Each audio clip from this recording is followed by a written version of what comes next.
para dar paso a comisiones generales, es decir, a planteamientos, propuestas e intervenciones de personas que están interesadas en el tema que se trata hoy. Buenos Justamente días. interviene ahora Andrés de la Vega, quien Quisiera solo confirmar si se me representa escucha. aliados en Sí, por contra favor, de señor de la Vega, muy estas buenos días. acciones Buenos y días. Un gusto pues saludarles a expresará todas su las punto de vista asambleístas, a todos los respecto del asambleístas. proyecto. Es un gusto poder compartir con ustedes. Agradecer también a la asambleísta Jessica Castillo, vicepresidenta de la Comisión de Relaciones Internacionales y Movilidad Humana, que tuvo la bondad de hacernos esta invitación. Y también un saludo especial al asambleísta Juan Fernando Flores, quien ha venido también desde la comisión y con el apoyo de todos los asambleístas de la comisión, que preside impulsando este importantísimo proyecto de ley que va a generar muchísimos beneficios pues, para la sociedad ecuatoriana y para el mundo en general, porque como todos ustedes conocen, el problema de la trata de personas no es un problema doméstico, no es un problema local, sino es un problema global. Bien, seré muy breve. Nosotros hemos obviamente acompañado el desarrollo, la evolución de este proyecto de ley de trata de personas, que es muy importante. Entonces, saludamos que la Asamblea Nacional haya desarrollado este proyecto de ley. Este proyecto de ley no es una coincidencia. Ha sido un requerimiento de las propias Naciones Unidas, de la Organización de Naciones Unidas, en el anterior examen periódico universal. La Organización de las Naciones Unidas recomendó al Estado ecuatoriano legislar, tener una legislación específica en materia de trata de personas. Ustedes recordarán que el tema de trata de personas está abordado actualmente en la Ley Orgánica de Movilidad Humana. Y esto genera un inconveniente en razón de que muchas veces se piensa que el fenómeno de la trata de personas es siempre un fenómeno transnacional. Y las cifras que arrojan las instituciones, Ministerio del Interior, Fiscalía General del Estado, más bien nos demuestra que la mayoría de las víctimas en realidad son domésticas, sin menoscabo de que también existen víctimas extranjeras que de igual forma el Estado ecuatoriano con ese compromiso hacia los derechos humanos tiene la obligación de asistir. Así que es importante que ahora se cuente, pues, efectivamente, conforme ha recomendado Naciones Unidas, conforme lo recomienda la Convención contra la Delincuencia Organizada, el propio Protocolo de Palermo y la Agencia de Naciones Unidas contra la Droga y el Delito, contar con una ley específica en materia de trata de personas. Esta ley también tiene este proyecto de ley que ahora ustedes están conociendo y están tratando, tiene unos avances muy importantes. Se consolida la institucionalidad en materia de trata de personas, se consolidan las atribuciones que tienen las instituciones en materia de trata de personas, se consolida el comité para abordar el fenómeno de trata de personas. Pero algo muy importante es que también se articula a los gobiernos autónomos descentralizados en la prevención de este tipo de fenómenos, de este tipo de dinámicas. En el tiempo, digamos, en la legislación anterior, este tipo de atribuciones no está muy claro. Y solamente para mencionar, es importante entender que la trata de personas es un fenómeno muy ligado a la seguridad ciudadana, ¿no? Muchas veces las personas creemos que la seguridad ciudadana solamente es un rol que es atribuible a la Policía Nacional, por ejemplo, pero la seguridad ciudadana es un fenómeno complejo que hay que entenderlo desde diferentes ámbitos, y lo primero que hay que entender es que hay que prevenir los fenómenos que se generan seguridad, y para prevenir los fenómenos que generan inseguridad hay que trabajar en mejorar las condiciones económicas, en mejorar las condiciones sociales, en mejorar la planificación urbana en las ciudades, y en estos ámbitos que acabo de especificar, en este ámbito de la prevención de la inseguridad ciudadana, el rol que tienen los gobiernos autónomos descentralizados es sumamente crítico. Y por eso saludamos que este proyecto de ley evidentemente incluya a los gobiernos autónomos descentralizados en digamos, en la articulación, en esta gobernanza para poder, digamos, enfrentarnos a este fenómeno tan complejo como es el fenómeno de la trata de personas.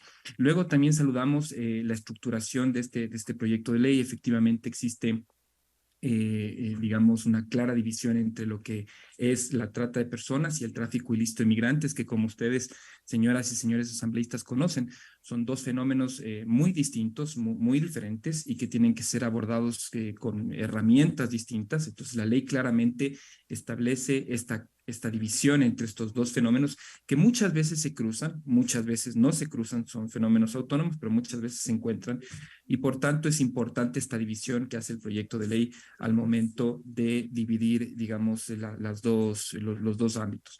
Luego también saludamos que en el proyecto de ley se especifica o se tiene coherencia con los instrumentos internacionales, específicamente con el Protocolo de Palermo.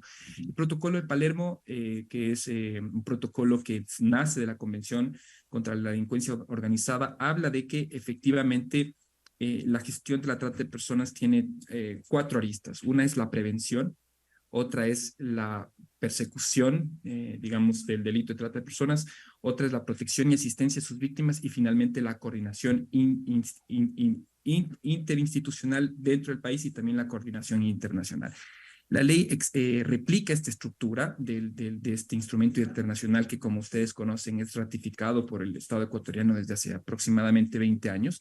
Entonces, saludamos efectivamente que exista coherencia, porque como ustedes saben, un instrumento internacional de este tipo es parte del ordenamiento jurídico ecuatoriano y efectivamente el proyecto de ley es muy coherente con este importante instrumento internacional. Esto para saludar los aspectos muy positivos, nuevamente desde la Organización de los Estados Americanos, desde el Departamento de Seguridad Pública de la OEA, saludamos los esfuerzos que ha venido haciendo la Asamblea Nacional. Esto demuestra no con buenas intenciones, sino con hechos concretos que se está trabajando en institucionalizar la capacidad de la sociedad ecuatoriana, el Estado ecuatoriano, no solamente el gobierno, sino el Estado para poder enfrentar este fenómeno. Ahora, también muy brevemente, como les dije, trataré de ser muy breve porque sé que habrán otras intervenciones adicionales. Existen algunos temas que nosotros nos gustaría plantear algunas tal vez, si se nos permite decir, retroalimentaciones, siempre reconociendo la capacidad que tienen señores asambleístas y de poder desarrollar las mejores legislaciones para el país. La primera, si se quiere decir, retroalimentación que nosotros planteamos es el asunto relacionado a la rectoría de la gestión de trata de personas. En la legislación vigente, esta rectoría ha recaído en el Ministerio del Interior y en el proyecto de ley se plantea que la rectoría sea trasladada a el ente rector en materia de derechos humanos. Sobre esto es importante mencionar que toda actividad estatal debe tener un enfoque de derechos humanos, debe tener transversalizado el enfoque de derechos humanos. De hecho, por eso tenemos una Secretaría de Derechos Humanos. Ahora el presidente de la República ha tomado incluso la decisión de fortalecer esta institucionalidad, creando un ministerio también de Derechos Humanos y de la Mujer, situación que nos parece importante y que saludamos. Es decir, toda la gestión del Estado, la gestión de la seguridad ciudadana, la gestión de la salud pública, la gestión de la educación, la gestión de la defensa, todos estos ámbitos tienen que tener transversalizado el enfoque de derechos humanos y por eso nosotros entendemos que esa es la razón de ser pues, de la Secretaría de Derechos Humanos. Sin embargo, el tema de trata de personas es un asunto muy complejo. Miren, señores y señoras asambleístas, el tema, como ustedes conocen, el tema de seguridad ciudadana tiene, para resumirlo, tiene como dos orígenes. Uno es la violencia comunitaria o la violencia interpersonal que se habla, ¿verdad? Donde normalmente encontramos a veces problemas comunitarios, violencia intrafamiliar, delitos de odio, etcétera. Y la otra fuente de la inseguridad ciudadana es digamos, la violencia, en cambio, criminal, la violencia que tiene como fin producir economías criminales, ¿sí? Y ustedes conocerán, y esto está obviamente establecido en varios informes globales, como el último informe de Naciones Unidas sobre trata de personas, que la trata de personas es una de las principales economías criminales hoy en día que existen en el mundo, digamos, digamos, compitiendo con economías criminales como el tráfico de sustancias sujetas a fiscalización, las drogas o el tráfico de armas. ¿no? Entonces, la trata de personas es una verdadera economía criminal, ¿no? Obviamente, la gran diferencia, o digamos, ¿por qué es tan grave la trata de personas? Porque el objeto del delito son seres humanos, son personas, son seres humanos que son niños, niñas, son mujeres, son personas con discapacidad, son personas que están en situaciones de precariedad. Entonces, esto es lo que agrava esta economía criminal. Sin embargo, es eso, es un delito y es una economía criminal, es un fenómeno criminal. Muchas veces, es verdad que muchas veces personas cercanas a las víctimas suelen ser también parte de los victimarios o suelen ser parte de las estructuras de victimarios, pero son economías criminales que tienen que ser entendidas, que tienen que ser comprendidas, que utilizan además muchísima tecnología, que utilizan medios de los digitales, etcétera, que ustedes muy bien conocen, nuevas técnicas, un montón de capacidades que hoy en día poseen, como el dark web, etcétera, y que tienen que ser obviamente comprendidas y mitigadas. Es una economía criminal, por tanto, y por eso, digamos, en los organismos multilaterales como Naciones Unidas, como por ejemplo la Organización de los Estados Americanos, la responsabilidad en la gestión de materia de trata de personas recae en las instancias que están relacionadas a temas de seguridad. Por ejemplo, en el caso de la OEA, esto recae en el Departamento de Seguridad Pública de la OEA. En el caso de Naciones Unidas, esto recae en la Oficina de Naciones Unidas contra la Droga y el Delito, porque así se entiende el tema de la trata de personas. Esto no implica que no puedan articularse otras institucionalidades, es decir, la trata de personas, eh, primero, digamos, hay que tratar de, obviamente, prevenirla. ¿Cómo la prevenimos? Tratando de comprender las estructuras criminales que buscan impulsar este tipo de delito y también trabajando con la población para que conozcan, para otorgarles elementos, para otorgarles herramientas, para que puedan identificar cuando estamos en ecosistemas propensos a la trata de personas, para que puedan, obviamente, no caer en las redes de este tipo de estructuras criminales. Y luego, efectivamente, cuando existen víctimas de trata de personas, hay que asistirlas. Los estados tienen la obligación, la sociedad en general tiene la obligación de asistir y proteger a las víctimas de trata de personas. Y obviamente para eso existe toda una gobernanza de este ámbito, ¿no? Las instancias de seguridad no van a atender ni proteger a las víctimas. Esto es claro y por eso existe una articulación con otros entes del Estado, como en este caso cuando se tratan de víctimas adultas, debe necesariamente participar la Secretaría, debería en este caso, como lo ha hecho, participar la Secretaría de Derechos Humanos. Cuando existen víctimas, niños y adolescentes, deben participar el Ministerio de Inclusión Económica y Social, de verdad, y luego obviamente para todo lo que es la integración de esas víctimas a la sociedad en general. Pero esto es un delito, esto empieza como un delito, esto es una de las principales economías criminales y por eso hay que entenderlo como tal. ¿Ya? Por eso nuestra sugerencia es que se reconsidere este tema. Esto nuevamente sin menoscabo de que como ha venido siendo la Secretaría de Derechos Humanos, el MIES, sigan participando de ese Comité Interinstitucional de Trata de Personas y se siga consolidando también la gobernanza en materia de trata de personas. Algo también que es importante poner sobre la mesa es que existe una institucionalidad que ha venido funcionando. Miren que desde el año 2017 se ha creado esta institucionalidad. Justamente en el año 2017 se creó la Dirección de Trata de Personas en el Ministerio del Interior. Y más bien lo que nos parece es que hay que tratar de seguir madurando esta institucionalidad, hay que tratar de más bien dotarle de más recursos, de tratar de que este comité efectivamente se siga consolidando.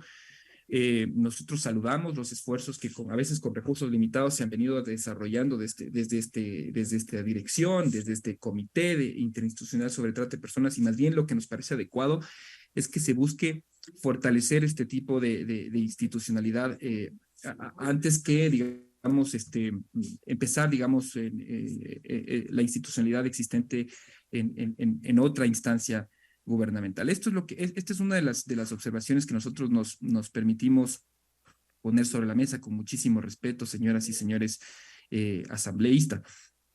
Por otro lado, también a nosotros nos parecía que el proyecto de ley de trata de personas podía fortalecer unos ciertos ajustes de la legislación penal, es decir, a través de disposiciones reformatorias, podíamos mejorar algunos ámbitos en la legislación penal sobre trata de personas. Como todos ustedes saben, esto es algo muy repetitivo decirlo, pero todos ustedes saben que la trata de personas está también tipificada en el COIP y que todo el ámbito penal está recogido en el Código Orgánico Integral Penal.